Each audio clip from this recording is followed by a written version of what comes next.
सुदेश महतो की पार्टी आजसू के नेता और मीडिया प्रभारी कहे जाने वाले एक नेता की बड़ी बेरहमी के साथ जेल के नेत्री ने मारपीट की थी। अब इस मुद्दे पर जेएलकेएम की फायर ब्रांड नेता पूजा महतो का बड़ा और ऐतिहासिक बयान आ गया है।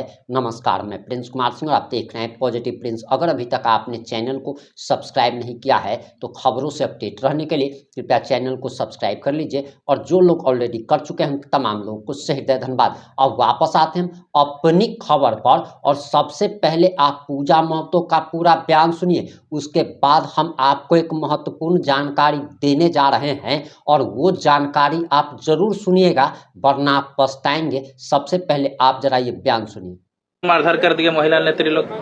देखिए, वो जो आदमी है विकास महतो, जो आजसू का मीडिया प्रभारी, आप उसके पेज पे भी देख सकते हैं। चुनाव के समय वो हमारा भी बहुत गंदे तरीके से, या हमारा भाई जो है भीम, उसका और मेरा सबका पर्सनल लाइफ होता है, एक रील्स था, वो भी खोटा गाना में था, उसको एडिट करके भोजपुरी गाना में किया। जो मन सो मेरे बारे में, बेबी के बारे में, या जितनी जेएलकेएम की नेत्री। आप ये बताइए कि कोई भी पार्टी का मीडिया प्रभारी क्यों बनता है? आपकी पार्टी की जो काम हो रही है, आप उस चीज को दिखाएं कि हमारा पार्टी इतने अच्छे तरीके से काम कर रहा है। आप अपनी पार्टी की जितनी प्रशंसा करें, क्या कोई टिप्पा टिप्पणी करने जाएगा? नहीं करने जाएगा। लेकिन अभी ये लोग इतना गंदा राजनीति कर दिया है कि अगर जेएलकेएम की नेत्री पूजा महतो आगे बढ़ रही है तो किसी तरीके से आप वीडियो कॉल को एडिट कर दीजिए, किसी तरीके से उसका वीडियो और उसका वही काम ही था। तो आप अपने पार्टी को काम दिखाए ना, आप मीडिया प्रभारी बने। अगर विपक्ष को वार भी करना है तो उसकी जो रणनीति है आप उससे वार करें। आप पर्सनल किसी को टिप्पा टिप्पणी नहीं कर सकते, लेकिन ये लोग पर्सनल टिप्पा टिप्पणी कर रहा है। क्यों? क्योंकि कल को पूजा महतो अगर एक इस राज्य की नेत्री बन जाती है तो फिर नेता की बेटी या नेता की वाइफ नेता कैसे बनेगी? इसलिए लोग का पेट में दर्द होने लगा। और एक बात बताते हैं कि जितने भी मीडिया प्रभारी ये लोग बनाते हैं तो वो लोग को मंथली दिया जाता है। हम लोग के पास सारा सबूत भी हो जाता है कि तुम जितना उछाल सको उतना तुमको मंथली मिलेगा। आप देखिएगा जेएमएम और आजसू का कभी नहीं पटता था, लेकिन जब से जेएलकेएम आया, चाहे जेएलकेएम की नेत्री को, चाहे जेएलकेएम को नेता को ट्रोल करने के लिए आजसू और जेएमएम एक हो जाता है। चाहे वो जयराम महतो का क्षेत्र हो, चाहे हमारा क्षेत्र हो, चाहे पूरे झारखंड की बात करें, चाहे कोल्हान क्षेत्र की बात करें। और सबसे गंदा राजनीति जो ट्रोल करने का जो सोशल मीडिया में आजसू स्टार्ट किया है। आप ये बताइए, वो लोग अगर एक नेता के साथ उसका पार्टी का लोग वीडियो डाल देता तो उसको इस्तीफा दे देता है, उस समय वो लोग देख लेता है। लेकिन अगर कोई सफाई दे दिया, पार्टी से कोई संबंध नहीं था, तो मीडिया प्रभारी कैसे लिखा हुआ था? उसका सीपी चौधरी के साथ कैसे फोटो रहता था? उनकी वाइफ के साथ कैसे रहता था? सीपी चौधरी या उनकी वाइफ का या सुदेश महतो का कार्यक्रम रहता तो कैसे वीडियो बना के डालता था? जब कोई लेखा जोखा नहीं था, कैसे आपके साथ रहता था? अभी आप झाड़ रहे, उसके साथ जो हुआ, वो जिस तरह का हरकत किया था उसके हिसाब से बहुत सही था। क्योंकि चुनाव के समय मेरे सामने आ जाता ना, हम उसका एक एक बाल गर्म पानी देके छील देते। ऐसा मेरा खून खोला था। उन लोग के घर में माँ बहन नहीं है, उन लोग की बीबी लोग नेत्री बन के सामने नहीं आई है, लेकिन वो लोग का दर्द इसलिए है कि पूजा महतो, बेबी महतो या जितने भी जेएलकेएम की नेत्री है वो आगे बढ़ जाएगी तो वो लोग घर की महिलाओं का जो भविष्य है वो खतरे में आ जाएगा। इसलिए लोग को दर्द होता है। तो इस कानून का अपने हाथ में लेके सब काम करिएगा। तो लोग कह रहे हैं भाई इतना बेरहमी से मारा गया। आप ये बताइए, जब वो पोस्ट करता था उसका पार्टी का लोग नहीं देखता था, उस समय उसको दबाव क्यों नहीं दिया? जब कानून नहीं सुनेगा, उसका पार्टी का आदमी दबाव नहीं सुनेगा, तो हम लोग अपना इज्जत क्या उसको बर्बाद करने के लिए छोड़ दे? उसको बर्बाद करके धरती में गाड़ देंगे। ऐसा हम लोग नारी हैं। हम लोग के आवाज से लड़कियों को हिम्मत मिल रहा है। और ये झारखंड नहीं, पूरी जगह का ये बात है कि कोई भी नॉर्मल घर की बेटी बढ़ती है तो ये लोग ट्रोल करवाने लगता है। जब तुम लोग घर की बेटी, तुम लोग घर की बहू आगे बढ़ती है तब तुम लोग ट्रोल क्यों नहीं करवाता? उस समय लोग विधायक रहता है, सांसद रहता है, मंत्री रहता है, उसको उठा के जेल में भर देगा। हम लोग तो पैसा वाले घर की बेटी नहीं है, हम लोग विधायक सांसद की बेटी नहीं, तो हम लोग का कौन सुनता है? कोई नहीं सुनता है। ये लोग समाज का बात करता है, लेकिन समाजे के लोग हम लोग का इज्जत बर्बाद कर रहा है बिना मतलब। कानून को हम लोग मानते हैं, लेकिन अगर आप कानून को मानते हैं तो उसको दबाव क्यों नहीं देते जी? आप मीडिया प्रभारी बनाए तो उसको दबाव क्यों नहीं देते? उस समय लोग को पता नहीं चलता है कि क्या कर रहा है। अच्छा ये बताइए, कल वो लोग निकाला कि हमारा पार्टी का ये नहीं है, तो जब उतना दिन से वो आजसू का मीडिया प्रभारी लिखा था तब आपको नहीं दिखा था आपका पार्टी नहीं है? तो आप पहले क्यों नहीं घोषित किया हमारा पार्टी का नहीं है? जब उसका कल कुत्ता जैसा मार हो गया तभी लोग लिखता है कि वो आजसू का नहीं है।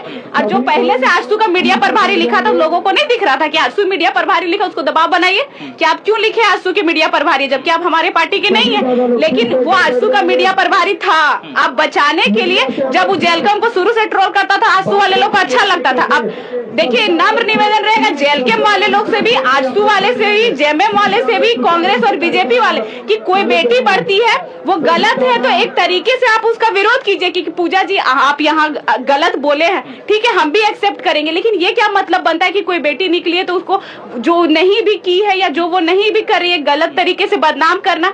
ये सब देख के किसी लड़की का हिम्मत नहीं, मुखिया और जिला परिषद से ज्यादा कोई लड़की नहीं सोचती कि हम राजनीति में आ पाएंगे। अभी मुखिया जिला परिषद वही बन पाती है जो शादीशुदा रहती है, जिसका हस्बैंड सपोर्ट करता है। कोई भी कुंवारी लड़की आज रील बनाना पसंद करती है लेकिन राजनीति में आना पसंद नहीं करती, क्योंकि इतना ट्रोल कौन झेल पाएगा। आप देखिए बिहार का चुनाव हाल में हुआ ना, जो मैथिली ठाकुर है उसका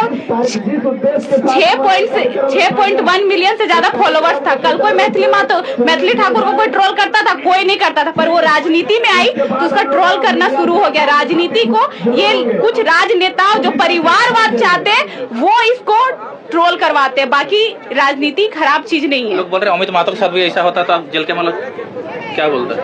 तो अगर अमित मातो तो भुगत रहा है ना जी, अमित मातो भुगत रहा है क्या? वो राजगद्दी में बैठ के कहीं क्या मीट भात खा रहा है? अमित मातो जो किए, और हम पहले भी बाइट में बोल चुके कि वो जिस तरह जोशना बहन के साथ गलत मतलब अभद्र भाषा बोले, हम आपके चैनल के माध्यम से बोले थे कि वो गलत था।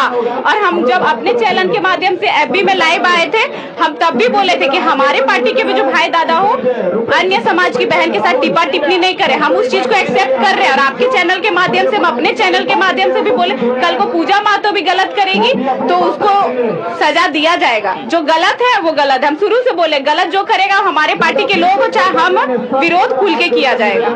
लास्ट में पूजा जी क्या कहेगा उन तमाम लोगों को जो इस प्रकार से टीका टिप्पणी करते हैं?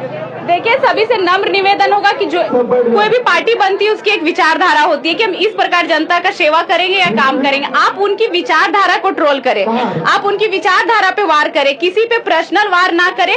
और ये हमारे पार्टी के लोग हो, आजसू के लोग हो, जेएमएम, कांग्रेस, बीजेपी जितने भी है सभी भाइयों से या जो मीडिया प्रभारी बने उनसे नम्र निवेदन है कि आप अपनी पार्टी की प्रशंसा करें। हमारी पार्टी की विचारधारा में अगर काम नहीं हो रही है जो हमारा विचारधारा, आप उस पे वार करें, लेकिन पर्सनली किसी की माँ बहन पे वार ना करें, क्योंकि आपके भी घर में माँ बहन है और हम लोग आप ही के घर की, आप ही के समाज की, आप ही की राज्य की बेटी है। और हम लोग आपस में उलझते हैं, पर हम लोग जो बड़े बड़े नेताओं के लिए उलझते हैं वो लोग जब दुख की घड़ी में कोई हमारा या आपका साथ नहीं देने आएगा। हम लोग एक जगह के लोग हैं, आप अदर पार्टी के हैं लेकिन है तो हम लोग एक ही जगह के लोग। आपके दुख में हम साथ देंगे, हमारे दुख में आप साथ दीजिए। और सबका मुद्दा है राज्य का विकास, जनता का सेवा, तो सब मिलकर जनता का सेवा करें और आपस में भाईचारा बनाए रखें, ऐसे उलझा उलझी का काम ना करें। अगर देखा जाए तो व्यक्तिगत रूप से मैं पूजा महतो के बयान का समर्थन करता हूं, लेकिन इन्होंने एक बात गलत बोला है और इनका कहना है कि बीच सड़क पर ही पिटाई करनी चाहिए। तो मैं इस बात का खिलाफत इसलिए करता हूं क्योंकि मैं जेएलकेएम का शुभचिंतक हूं। आप एक चीज़ जान लीजिए कि अगर आप कानून हाथ में लेते हैं तो आखिर इसका क्या प्रभाव पड़ता है वो जरा आप समझने का कोशिश कीजिए कि यही काम तो बिहार में आरजेडी कर रही थी, लालू यादव और तेजस्वी यादव की पार्टी। तो उनकी पार्टी के नेताओं की छवि गुंडों वाली बन गई, जंगल राज वाली बन गई। और इन लोगों को, अब बिहार वालों को डर लगता है कि अगर आरजेडी की सरकार आ गई तो ये लोग तो कानून में हाथ में लेकर किसी की भी कहीं पे भी मॉब लिंचिंग कर सकते हैं। तो जेएलकेएम जो अब राजनीति कर रही है ये कहीं से सही नहीं है और इस प्रकार की घटना, किसी प्रकार की घटना नहीं करनी चाहिए। नहीं तो जेएलकेएम को और टाइगर जयराम महतो पर इसका नकारात्मक प्रभाव पड़ेगा और जनता के मन में तो नकारात्मकता यानी कि निगेटिविटी एकदम से आएगी। इस पर आपकी क्या प्रतिक्रिया है? अपनी प्रतिक्रिया जरूर दीजिएगा। जुड़े रहें हमारे साथ। जय हिंद, जय भारत।